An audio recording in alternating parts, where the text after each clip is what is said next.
We have another news media video of a Trimet employee being naughty, doing something that shouldn't be done.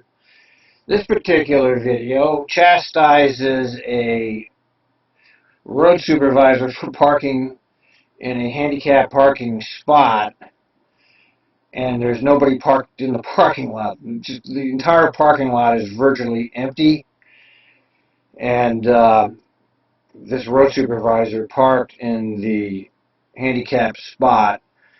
Uh, as I commented on the last video of this type, one wonders the motivation of the media and what's the purpose of the video. First of all, nobody was injured or hurt or suffered any kind of ramifications from the action, so it had no news value for that. Second of all, it had no other ramifications in terms of really being something that the public would want to know. So that just leaves the one last remaining thing. It's an attempt to defame Trimet employees. And, okay, so he shouldn't have parked here. Big goddamn deal. I mean, I can understand this being important if the poor guy couldn't find a place to park his wheelchair van, but it's moot. So anyway, let's watch this and I'll comment. I tried to find the original video. I saw the original video when it came out, but I didn't at the time save it, and so now I can't find the original video. All we have is the KGW version of the video, which is abbreviated. I've been so engrossed in the Trimet dispatch calls lately that I've pretty much dropped everything else so that I can listen to the dispatch calls.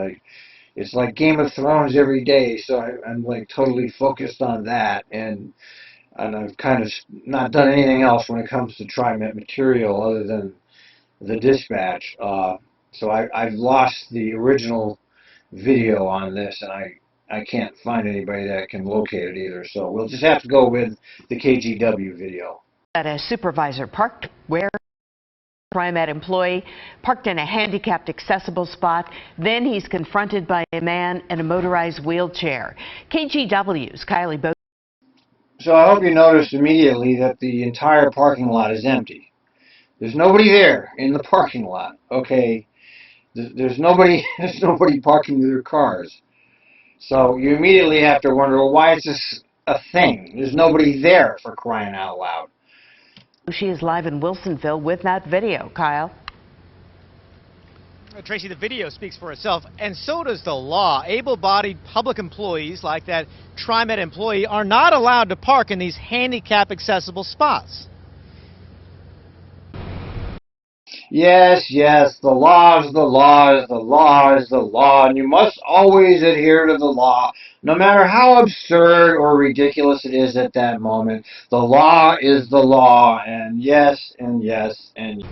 The video, shot at Trimet's West Commuter Rail Station in Wilsonville, clearly shows a Trimet vehicle parked in a handicap-accessible spot.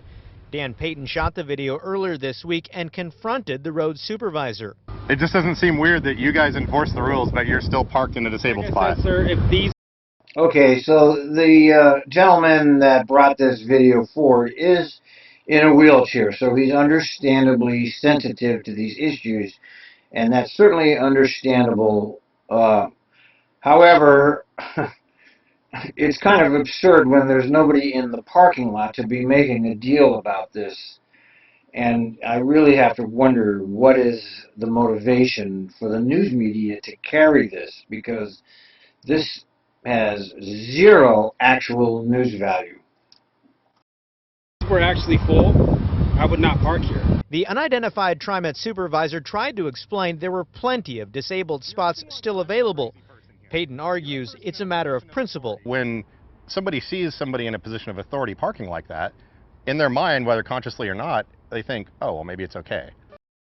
I suppose that's a fair point. I don't dispute that's a possibility. You can't really argue with them on that one. I mean, it is not right to do, but I don't know. Maybe he's right about that. Okay, position of authority, and people go, "Oh, if the supervisor can do it, I can do it." I don't know. After some debate, the Trimet employee moves the vehicle.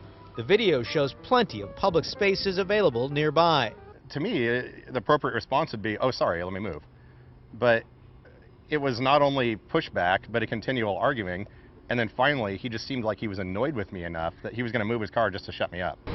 That's why I wanted the original video where we get to see the entire interchange between the two. I think what the road supervisor was trying to illustrate to the gentleman in the wheelchair was that there's nobody there. There's nobody here.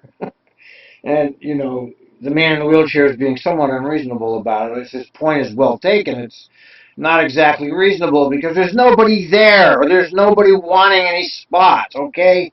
And that's what was illustrated in the full video, which I can't find now because I didn't capture it at the time.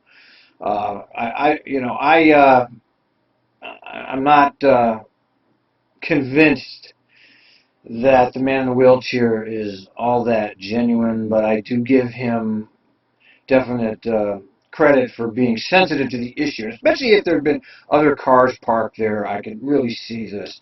But, I mean, he's not blind. He can see the entire parking lot was empty. So, whatever, man. Oregon law doesn't allow public officials to park in disabled spots just because they're in an official vehicle. Trimet responded by saying, "We regret this incident," adding, "It is Trimet policy that disabled parking areas are reserved only for vehicles that display a valid disabled parking placard." All right, well, let's take a closer look at this. Now, I happen to be very suspicious of mainstream media, and I'm always curious as to what motivates them to use some news stories and not use others. Some people think it's, well, more people will, if they can get people to watch, then they will use the story. But we already know that these TV channels are going to capture so many thousands of viewers no matter what they put up. Okay, they have a viewership, and it's thousands of people.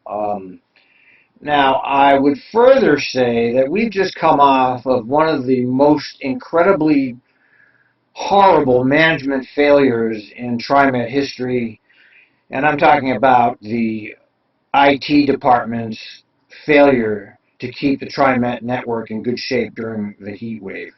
This was an incredible failure, and it's a management total failure. It's totally on them and the IT people.